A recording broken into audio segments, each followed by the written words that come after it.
Welcome back in the hall, episode 86. 86 lobster ravioli, papa. No mas. Tell everybody no more lobster ravioli. Don't order that shit. 86. I cannot hear or see the number 86 without thinking about working in the kitchen in New York City. In the restaurant industry, 86 is code for we're out of it. I don't know why. I don't know why that's the code. It's like golf. Why do you yell 4 if you're about to hit somebody? What is this, a Seinfeld joke, Sean? I don't know. Well, why? Why do they say 4? What about 1, 2, or 3? Or 5, 6, 7? What's the deal? Probably is one of his bits.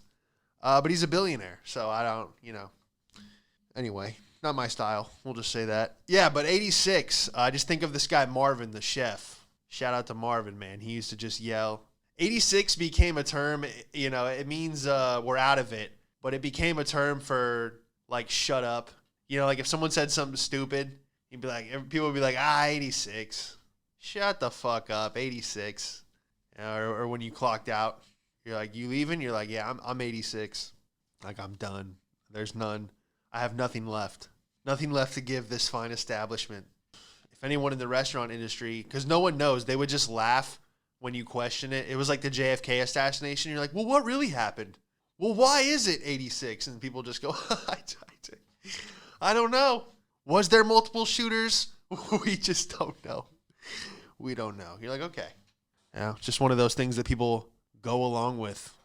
I went to the Orlando Magic game last night. That was fun. I'm pretty sure it was my first NBA game. Maybe I went as a little kid, but I'm pretty sure this was the first time I went. And it was fun, dude. Went with Chip, my buddy Glenn, and we got good seats. Shout out to Chip again. He hooked it up. We were like right by the glass towards the upper deck. We weren't all the way up, but we were behind the rim. It was awesome, man. Put a little money on the Magic. Finally, they won.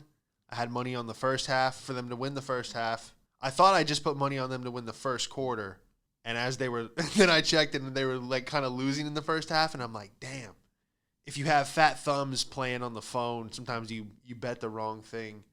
But yeah, I took money for them to win the first half and for them to win the game.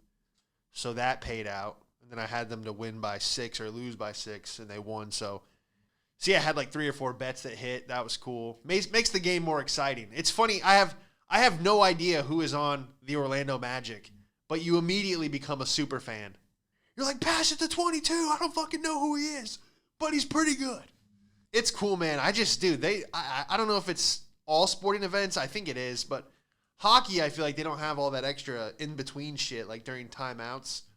But they had the mascot. His name was Stuff. First of all, what a terrible name. And he's like a dragon. I don't know if that has to do with like the magic. What is it, like Dragon Tales? Or Game of Thrones? Like very like Dungeons and... Oh, we got a dragon. It's magical. I don't know.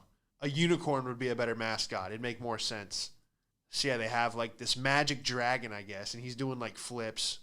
We looked up his salary because he was doing like dangerous shit. And we're like, this guy only makes $25,000 a year. He works at AutoZone during the day. And then at night, he's got to do a backflip off a trampoline at the Magic game. Too funny. But yeah, just a lot of like rah-rah bullshit in between. And I'm like, let's just watch the game. It's always like, make noise. Everything's sponsored by some lawyer, the hospital. It's all just one big commercial to sell you some shit. They gave out free bobbleheads of this one player. I turned it down. I'm like, nah, I'm good. I don't want a bobblehead, thanks. I don't want to carry it around all night. And the guy's like, come on, man. It's like he said it's a physical NFT. And I go, so you mean like not an NFT? Like, what are we doing here? And then I'm like, why are they pushing these free bobbleheads so hard? I'm like, it's obviously costing money for the spring and the plastic to mold the paint. This is a bobblehead, something that you pay $9 for at the Walmart. Why are they giving it out for free? And then you see it's just this giant business card. Every side has some ad on it. And you're like, oh, it's just an ad. Everything's just a big ad. People were going way too hard for free t-shirts. I forgot that was a thing. The t-shirt cannon. Come on, Orlando Magic fans, make some noise. And people are just losing their minds for a t-shirt. Morbidly obese people cheering, jumping up and down, doing more cardio than they ever have in their life for a free t-shirt. And you just want to be like, you want to say something to them, but you're like, hey, let's let them get their steps in. Let's let them get their heart rate going. Let's not shit on their dreams of getting a free t-shirt. But you want to go, they're not launching your size into the crowd. There's not a triple XL in that t-shirt cannon. It wouldn't fit. Okay, you're getting a large at best. Why don't you just sit back down in your seat? Stop getting mustard everywhere. If only you put that much effort into walking on a treadmill or taking care of your kids. Your kid's $1.80 in the second grade. He's having a heart attack because he had 3 cotton candies. You think he's complaining? His heart just seized up. He's like, ah! Meanwhile, you're like, shut up, Billy, your dad's trying to get a t-shirt. You go, now I understand why other countries want to blow us up. Now I get why the CIA needs to torture people. It's so fat people can continue shoving hot dogs and paying $17 for a beer to keep this country running. That's why. That's why we need a military occupation in every country. So we can keep screaming for t-shirts. Torture for t-shirts. That's going to be the title of this episode. But yeah, overall, pretty fun. Pretty fun time. A lot of Golden State fans. It was Magic versus Golden State Warriors. And pretty much 70-80% of the stadium was wearing a Golden State t-shirt. And I'm like, all right, this is either everybody that moved from California over the last 2 years, or this is just a bunch of bandwagon losers. I was just yelling at the people last night. There was a guy in the row in front of us who was just like, every time something happened, he'd boo. Anytime a call went the Magic way, he's like, boo. I was like, shut the fuck up. You've never even been to California. You know what I'm saying? You've never been west of Texas. You fucking loser. Everyone wearing their Curry jerseys, not even playing. So sad.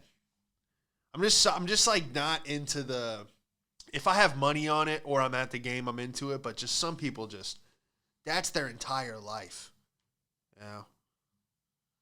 Anyway, I drove by the extended stay hotel where I first started the podcast. Episode 1 was shot there. During the pandemic, I lived hotel to hotel, probably spent way too much money doing that, but it was just kind of living day to day. I'm like, all right, I'll do the podcast. It's still a form of stand-up. I can still do comedy and put it out there while everything's shut down. And it was just kind of a dark time, man. I'm like, there was no like going home. I was back in Florida, but it's like everything that I built in LA was it felt like it just was ruined. But yeah, I started the show out of there. So funny. It's on YouTube if you want to see the visual. It's just like some janky room. I think it was $1,700, or no, it was $1,200 for 17 days. And then bounce into another one. Just trying to find like the cheaper rates. Probably should have got an Airbnb, but even those were insane. Everyone was leaving New York and California and everything was so crazy expensive. So yeah, I was just going from hotel to hotel, and that's where we started the show. So thank you for everyone who's been leaving reviews and sharing it and liking it. And I hate to say it, but the TikTok has been one of the biggest promoters of the show. I was like, oh, I'm not getting a TikTok. I'm not doing that. But I put a few clips on there, and it's been getting a lot of new listeners to the show. So thank you to everybody who's been supporting. Now we got like an official studio and a nice background and lighting, So there's no I'm not hearing domestic disputes through the walls as I'm trying to record. Extended stays used to be nice. It used to be for, executives from out of town whenever they were going to open a new Starbucks and continue to destroy small businesses. They would stay in an extended stay because it has a kitchen, it has laundry. It was a home away from home. An extended stay. Stay here for an extended period. Extended stay.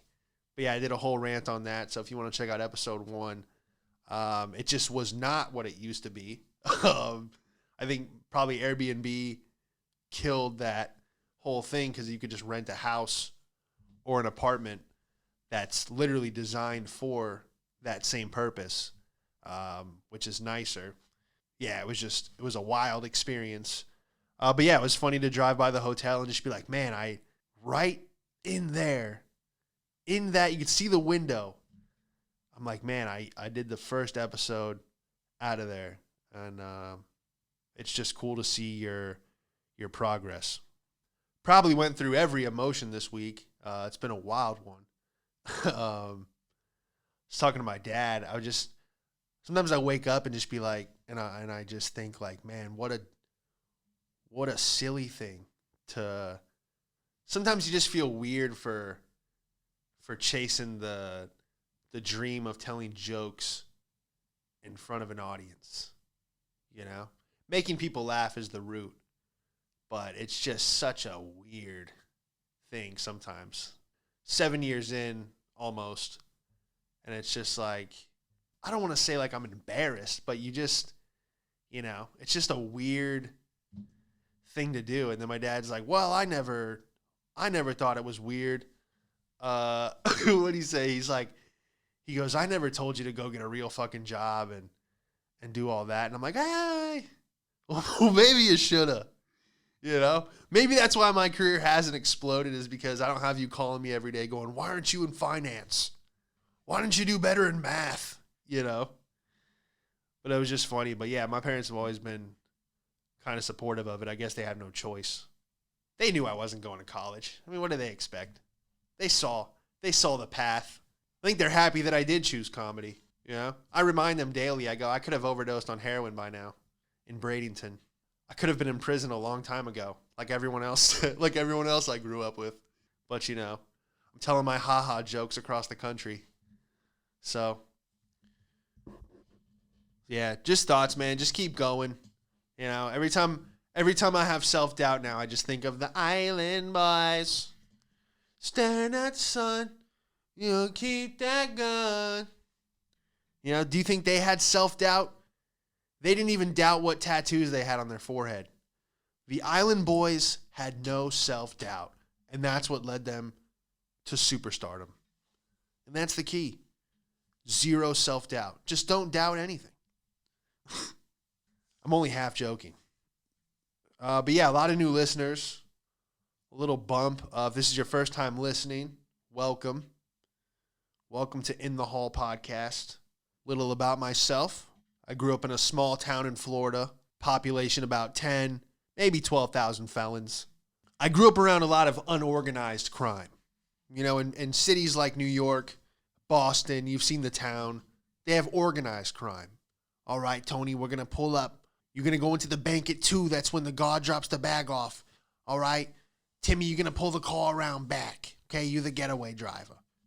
Or some organization. Florida is just like, well, time to do some crime. It's crime o'clock here in Florida. Florida crime is someone orders a 6-piece McNugget and they get 5. And they're like, well, I don't know what to do now. Someone has to die. That's Florida crime. It just happens. There's no planning. Wanted to talk about something that's been helping me, and it's setting daily goals. It's not just, everyone's like, what's your 5-year plan? What's your 10-year? That's all great. But I feel like if you don't handle your business during the day, if everything's just 5 to 10 years down the line, shit's not going to work. But this is more of like keeping my mental sanity and just seeing like, okay, I am making progress, and you have to put it on paper. The reason why video games, I think, are so addicting is because, and I used to play them every day. I haven't played them in a while. Cause it's just such a time sink unless you're making money off of it. You're constantly achieving something. You're constantly unlocking something. There's high scores. There's all kinds of shit that's just like, it's this little like dopamine hit of like, oh, I am achieving. So it's it's fun because you're gaining progress. And so I'm trying to make life the same way. You know, I get to the thing, I'm very impatient. I'll admit that. Like I think like, oh, this needs to take off now. This needs to happen today. This should have happened yesterday. You know, and this isn't just with comedy. This is with a bunch of other dumb shit, little things in life. And I'm just trying to learn to just, God, it sounds so cliche, but just enjoy the moment. And I think a lot of that is just focusing on the day. Tomorrow doesn't matter. I'm just going to focus on what I got to, even if something tomorrow is going to suck ass. Say you got to go to the DMV tomorrow. Just focus on what you got to do today. So I've been doing this probably 5 out of the 7 days a week. I had a couple good weeks, a streak of this. But I just write 6 things that I'm going to do tomorrow. Some of it you're already going to do. I don't care if you have to put wipe your ass on the list. So at the end of the day, you can look at the list and go, hey, at least I wiped my ass. You know, just a little motivation. So my list is usually like gym, make lunch, send emails, invoices, whatever I got to do for my other side, one of my 9 side hustles that you have to have now that gas is $9 a gallon. And I just have these little things, you know, write for the podcast, research an article for the podcast, you know, do whatever it is. 6 things. 3 of them I'm already going to do. Laundry. I'll put laundry on there, you know, just so I can check it off. Oh, I made lunch. Awesome.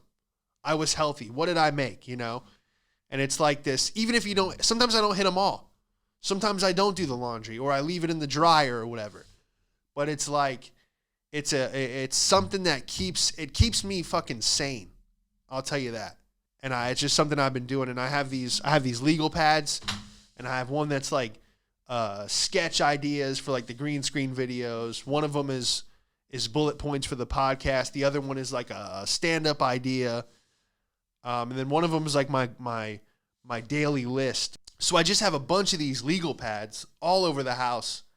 And I just look like a crazy person, but it's like, shit, maybe you got to be a little fucking crazy to be in this crazy ass world. So that's just kind of, I'm just doing shit that I wouldn't normally do. And just because what I have been doing is not working the way that I would like it to. So I'm just trying to step up my shit. And I just was thinking like, yeah, like video game style goals. Just put a little, it's just a daily checklist of like, I'm being a productive person. Because even if I did all that stuff without writing it down, I would feel like I didn't do shit that day until 2 years later. And I see like, oh, I did make progress. So I don't know. I just wanted to share that with you because it's something that's been helping me out just as far as like controlling my mindset, you know, because a lot of the times, you know, people never want to talk about this, but the depression and the anxiety comes from sitting still. Whenever I am not interacting with somebody else or I'm not focused on my goal, or if I'm just sitting on the couch or just laying in bed, I know nothing good is going to come from that at all. It's better to just meditate, take a walk, do anything but just fucking sit there and start thinking about the past. You know, it gets negative real quick. And exercising. If I don't hit the gym in the morning, that's why I put it on the checklist. So I go, wow, I hit the gym again today. Even though I've already made it a habit. You know, get your planks in. I'm up to 2 minutes on each side, dude. Absolutely fucking shredded. And it's just because I've made that a habit, you know? And believe me, I got there's a lot more that I could be doing in the day. But if I have that checklist of those 5 or 6 things that puts me in that right direction, it's like, you know, if it takes me 5 extra years at the rate I'm going versus me doing 10 things on that checklist, it's like if I do those 5 or 6 things, sometimes it's 3 things, guys. And I just know like, hey, I'm headed in the right direction, no matter how long it takes. So that's just been keeping me sane, keeping me positive, you know, because at the end of the day, it's like no matter what happens, I hit my goals for the day. And then that'll all add up. And that's probably the most frustrating thing, is just for me to just tell myself to just fucking relax. Like everything is fine. Like I think a lot of people growing up, you know, being a kid, seeing certain things, and just, you know, they say the average person forgets how to breathe properly at 12 years old from some kind of trauma, or like babies, they breathe perfectly. You know, they can swim. They're calm. They like, everything is fine. You know, they never had to study for a fucking math test. They never had a pop quiz. You know, they never forgot to send an email to their boss. They breathe perfectly. They are stress-free. If you see their stomachs, it's just like they breathe from their diaphragm, and it's all like what you learn in meditation, if you can control your breathing. And that's, I mean, we can go deep on this. This is why the media is the way it is, and it's all this negative. A family of 5 was burned in a house fire. Coming up next, we got a shooting at the mall.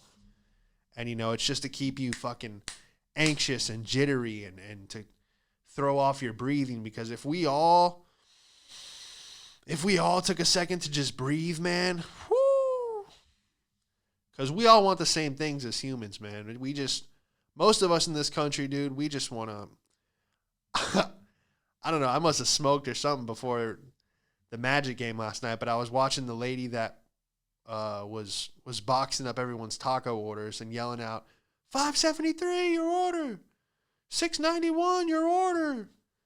And I was just thinking, like, man, this woman just shows up to the stadium, boxes tacos, and goes home. And, you know, she just wants to make money and just live her life, you know. And this is just what she happens to do to pay the bills, you know. And I hope she's able to pay all her bills with the boxing taco job, because it was a lot of freaking work, man. I mean, it's just you just get fucking swarmed, you know. And you're just this one little taco shop in the entire stadium, and you got to deal with these 300 people from this section all at once at halftime. And I don't even know where I'm going with this. Oh, I'm just saying, like, we all want the same thing, man. Like, I don't know. I'm on some hippie shit right now. I just wish we could see what this country would look like anyway if everyone just chilled the fuck out. You know, I'm so done with the political, especially the memes and shit, the political, the fucking, oh, liberals this and Democrats this, and people are still talking about Trump, and I'm like, what are you doing? You know, there's people over here on under the bridge on 438 in Orlando with this, like, the Let's Go Brandon flags, just waving them with a huge smile on their face. And I'm like, what are you doing? No wonder you're complaining about gas being so high. You don't fucking work. You're just waving a Let's Go Brandon flag, and you really think that's what's you think you're making a difference? That's what's crazy, is people that do this actually think they're making a difference. You standing on the corner, waving a Let's Go Brandon flag, you know, showing that you don't like Joe Biden. People honk at you. You don't care if it's because they're honking because they love it or they hate you. You're just happy to be out there. In a weird way, I'm jealous of that. Some guy's just sitting on the couch. He's got his Let's Go Brandon flag leaning up against the wall. He goes, you know what? I'm going to go to the intersection and just show people that I don't like the president. I got to get into the political merch game, man. The amount of Trump signs and flags and shit I could be selling out here. And that's the thing. The next 4 years are going to be complaining about the next president and the next president. And it's always just a bunch of arguing and nothing ever happens. Yeah, I'm just kind of tired of it. But yeah, I mean, in a weird way, I am jealous of those people. You know, if that's what makes you happy, getting a few honks on a Tuesday afternoon. Couple beep beeps while you wave your Trump flag. If you're one of those people with a cardboard sign that says you're a baby killer in front of an abortion clinic, you know, if that's what makes you happy, calling a scared girl going to make a big decision, let's say, and you're screaming at her that she's a baby killer, if that's what makes you happy, you know, I guess that's your thing. You know, like even ISIS has a cause. They just drive around all day in an old Toyota truck with a machine gun mounted on the back. And if that's what makes you happy, I mean, hey, I'd probably be doing the same thing, honestly. People are like, oh, ISIS, they're so bad. It's like, what the fuck would you do if you had a machine gun and an old pickup truck? You wouldn't bolt the thing to the back and ride around just fucking shooting? It's 106 degrees. What are you going to be doing? They don't have Instagram. They have Twitter. That is, well, I don't know. Maybe they do. I've said this before and I'll say it again. When ISIS had a YouTube channel, that was hard to compete with. Yeah. I can't be funnier than a beheading video. Not saying a beheading video is funny. I'm not saying that. I'm just saying that's probably going to get more views than this podcast. You know, and I'm okay with that. I understand. ISIS is doing good now. We left them a lot of shit. You know, they don't have Toyotas anymore. They have helicopters and fucking tanks. So, you're welcome, ISIS. Because that's our tax dollars. I got heckled this week. I was at a show, and the guy was just pretty hammered. He was on the left of me in my peripheral vision in one of the booths at this restaurant I performed at. And I get on stage and he was like, nice jacket. And I was like, oh, thanks, man, you know, whatever. And then I think he's going to stop as I go into my act. And he didn't. He just kept yelling shit. I couldn't even understand half of what he was saying. But then I wanted to talk to him. You know, I wanted to I'm like, all right, let me just go. Let me address this guy. Let me make him feel special. Let me do some material about him, break his balls a little bit, you know, check him a little bit. Hey, we don't need to be doing this. Let's talk after. I remember I asked him if he was Haitian, because he looked Haitian. I can tell who's who. You know, if I see a German, a real German, I go, oh, that guy's German. Look at the block jaw and the big ass square forehead. I can tell the difference between a Chinese person and a Korean. Okay, I know the difference between a Nigerian and a Haitian. It's just the way people look. This isn't let's not get fucking weird here, all right? Let's not clip this up and cancel. Actually, can you send this to CNN? Can somebody clip this up? When Joe Rogan was getting his thing, when they just chopped up him saying the N-word 100 times, I'm like, if only somebody did that with my podcast. I've never said the N-word on here, but if they clipped up all the borderline shit I've said and just put it in one montage, I'd be like, thank you for editing for me. That's what I would say. Oh my gosh, someone took the time to edit for me. I fucking appreciate you. See, I asked him if he was Haitian, and then the night just took a turn for the worst. He was like, I'm a human. What does it matter? And then I was like, oh, that's how I know you're not Haitian, because you're not repping. You know, if you ask a Haitian if they're Haitian, they'll be like, yo, like, yeah, I'm Haitian. They'll pull out a flag, pull out the Haitian flag. It's probably in their back pocket anyway. They'll hit you with the sac passe, ma boule. You know, so I was like, well, this guy's not Haitian. Then I talked to him after. He was cool. He was like, oh, I'm sorry, I'm just drunk. And I'm like, yeah, you're drinking Bud Light, dude. That's not for you. You're getting that white guy rage. And I was laughing with him, but it was just weird, dude. I'm like, well, I don't know. There's nothing worse than like when someone just gets aggressive out of nowhere, and you're like, oh my God, I don't want to fucking deal with this. You know?